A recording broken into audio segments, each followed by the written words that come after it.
So hey, what's up guys, it's your boy Rafdom over here, and for today's video guys, I'm going to do another unboxing review, but this time is another Lego set, which is the Lego set I'm going to review is the Lego Tuxedo Cut.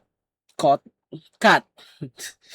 So for today's video guys, we are going to review the Lego Tuxedo Cat for today's video, and I hope you guys really want to see this set because when we yung kakabili pa lang namin itong Lego set na ito, nagsinabi sa amin ng isang employee doon sa Lego set sa Shangri-La na mag-retire na din daw itong Lego set na yan, which is si Tuxedo Cat.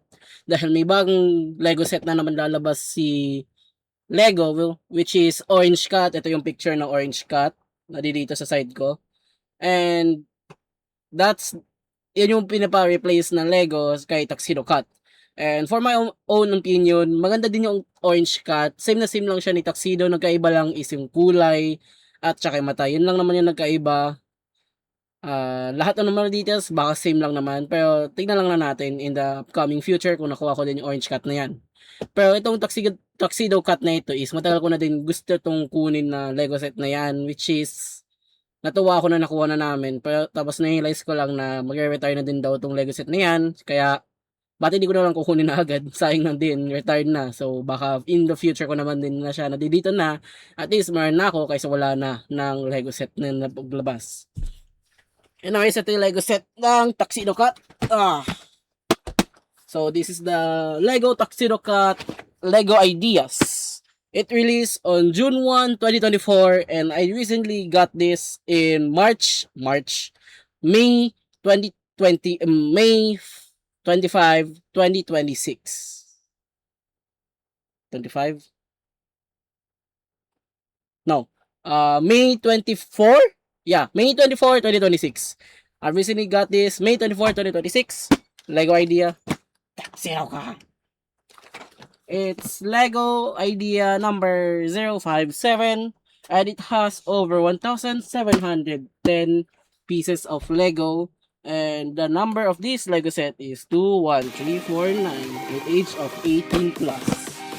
And maraming salamat din pala guys nung pinanood niyo yung Lego Fortnite na bus na ginawa ko, which is nagulat din ako na madaming views na nanood sa kanya, which is nagustuhan ko din naman siya pagbuo. And sana yun naman, ito naman yung bubuoy natin. Pero hindi siya pang gagawin ko nung sa Lego Fortnite na yan. Yung pinapakita ko yung binubuo ko lang siya.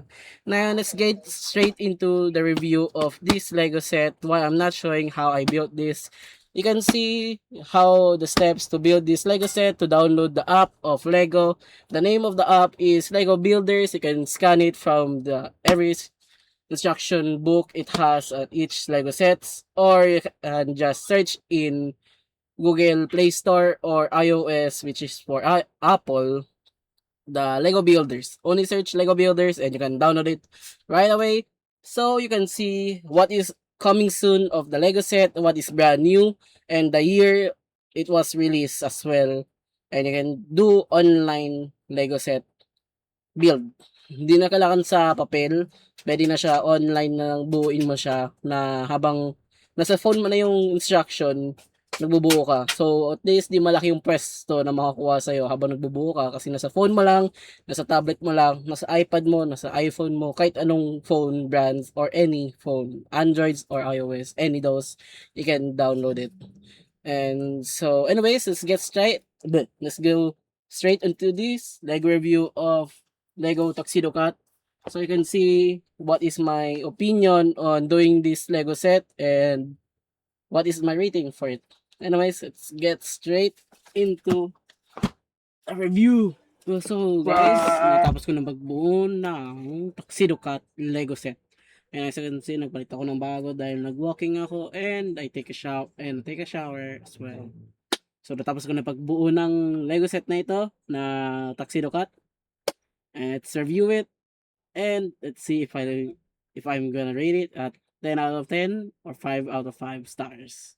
So first of all, it's very, very big Lego set. As you can see, it's really, really big.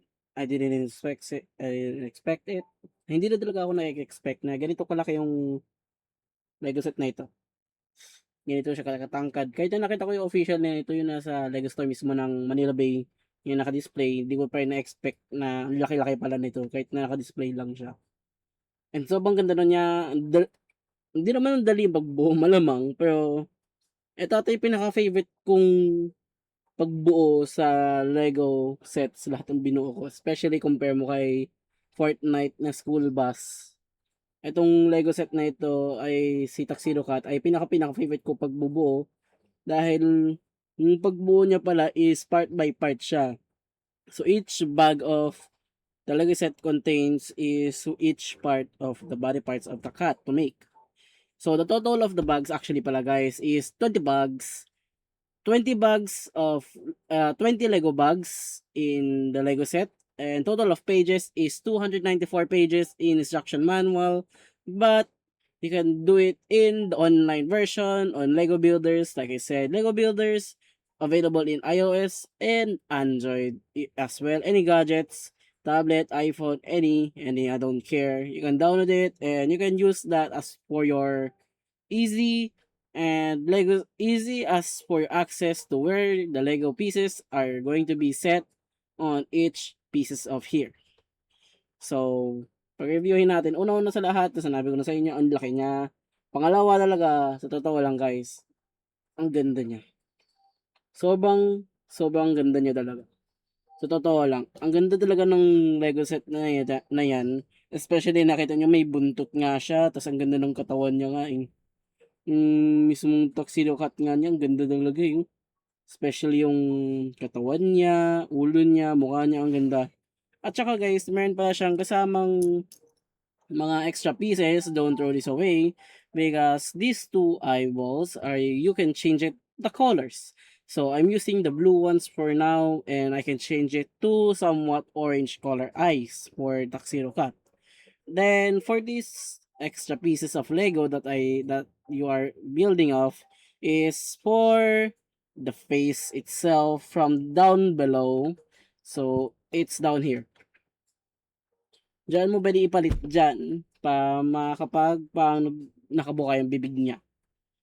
Para sa akin, pinaka magandang Lego set na binuo ko pa to so far, na pinaka naantay ko din na Lego set sa matagal-tagal na. 2 years na nga actually ito naglabas na yun. Like I said in the start, it was released in June 1, 2024. So I was shocked that it was released almost 2 years ago because I'm recording this on May 26, 2026. So I'm sorry if this is you're going to retire, but now you're in my precious hands, so you are part of my history and Lego history, if you are part. So, napakita ko na sa inyo lahat ng functionals niya, and ganun kaganda yung details na. Let's get right into the rating. Okay, so yung pinaka-una lang masasabi ko lang sa pag-rating ko dito ng Lego set na ito, si Lego Tuxedo Cat, yung building difficulty niya.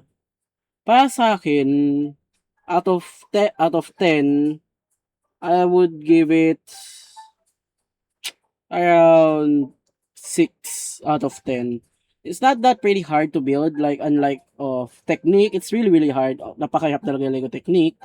Di siya parang Lego Technique lang na sobrang hirap lang siya, pero meron ka din na-encounter na magulo lang din yung paglalapag mo ng pieces kapag mismo kang extraction manual yung ginagamit mo. Kaya I would rather use a online version of it. And yeah, 6 out of 10. And if I would rate it on 5 out of 5 on stars, I would rate it on difficulty, I would say 2.5 out of 5 stars. Like I said, hindi siya ganun kahirap talaga buuin, and masaya siya magbubuo. It has just a lot of bugs. 20 bugs for this set. It's a lot. But like I said earlier, is that each part of the body of Lego Tuxedo Cat has is each bag. So, yung right torso, yung right leg niya, yung left leg niya is magkahiwalay siya ng bag. So, typically, madaming bag siya dahil each by each siya. For the details of the Tuxedo Cat itself, I would rate it 10 out of 10. and 5 out of 5 stars for me. Because not gonna lie, it has pretty details as for Tuxedo Cat itself, and it has pretty eyes, pretty bodies, and how it was dito made when you are building this Lego Tuxedo Cat. Now, let's head on to the price. So, this price that me and my family bought for me to build this is actually around less than 8,000. It's around 7,800 something, mga ganun. Pero alam ko less than 8,000 siya. Pero for that price, na for the Lego Tuxedo Cat, I would say it's worth it. It's not because of the building functionality or the building process of this Lego set, but if you completed this and you can see it in real life, sobrang maganda siya. Sa totoo lang, maganda talaga siya kapag nabuo niyo na talaga 'to, guys. Kaya worth it yung price na itong Lego set na 'yan. For me, that I would rate it, of course, 10 out of 10 and 5 out of 5 stars. Dahil una-una sa lahat, ang ganda talaga nito pag buo, masaya siya sa akin. And pwede ko tanggalin yung mata niya to change it to orange eyes. Then I can move the paws. The tails are movable from the end. Head are very immovable. From the back, you can open the hatch from the back so you can see what is inside. And that's all about it from the function of this Lego Tuxedo Cat. Pero yun ang masasabi ko sa inyo guys, na out of all, everything that I did, napakaganda talaga siya, worth it to buy, and masaya siya bubuuin, and worth it to display. It's my favorite Lego set. This is my Lego cat, no one touch this. Anyways, I love this Lego set. I can't believe this. Anyways guys, yun ang masasabi ko sa inyo, and I hope you really enjoyed this video. If you really enjoyed this video, I hope you guys click the subscribe button, click the like button, click the notification bell so you know that I posted a brand new video, and comment down below so you know that I posted. Comment down below kayo guys na kung gusto niyo itong video na ito, and kung mayroon kayong suggestions na kung anong gagawin ko susunod or sa mga ganitong Lego sets naman. Tsaka baka anong ba yung susunod na pagbubuin ko. Anyways guys, yun lang masasabihin ko. And see you guys on the next Lego set video or other videos that I'm going to make. So, pagkikita na lang natin. Bye-bye guys! Doo-doo-doo-doo-doo.